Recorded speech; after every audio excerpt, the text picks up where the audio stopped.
تصور بکەن ئەو خەڵکەی پێشان ئەنفالی دەکرد و تعریبی دەکرد و داک و خوشیمەی ئەنفال دەکرد کە هاتنە کوردستان هەم ڕەیان گۆڕا.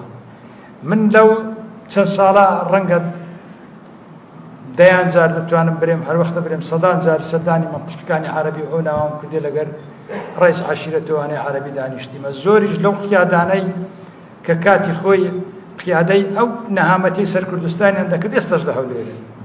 ئێستا پەشیمانن، دەزانن کورد چییە، پارتی چییە، سەرۆک بارزانی چییە. ئێستا دەزانن، ئێستا بە خۆیان دێنە لای مە قسەم دەکەن.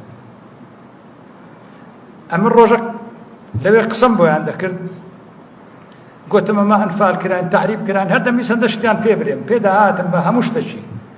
دوایە گوتم لە 91 ئەمە وەختی ئینتیفاضەمان کرد، کەسمان نەکوشت، کەسمان نەگرت، لە کەسمان نەدا، هەر ئەوانەش بوون تحریبی کوردستانیان کرد. 2003 بە هەمان شێوە بە هەمان شێوە گوتیان وڵای کاکە من هەمووی ڕاستە، تەمەشای تاریخی ئێوە بکەین و تەمەشای هەڵسوکەوتی ئێوە بکەین و خۆمان بکەین، بەخوا مە شەرمەزارین، دەبایە ئەو غەدرە لە کورد نەکەین.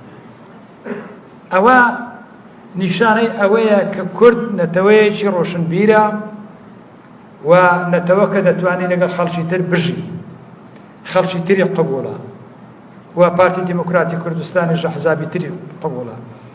ئێمە پێمان باش نییە لە حەملەی هەڵبژاردن بچین جوون بە خەڵکی تر بدەین تا دەنگمان پێ بدەن.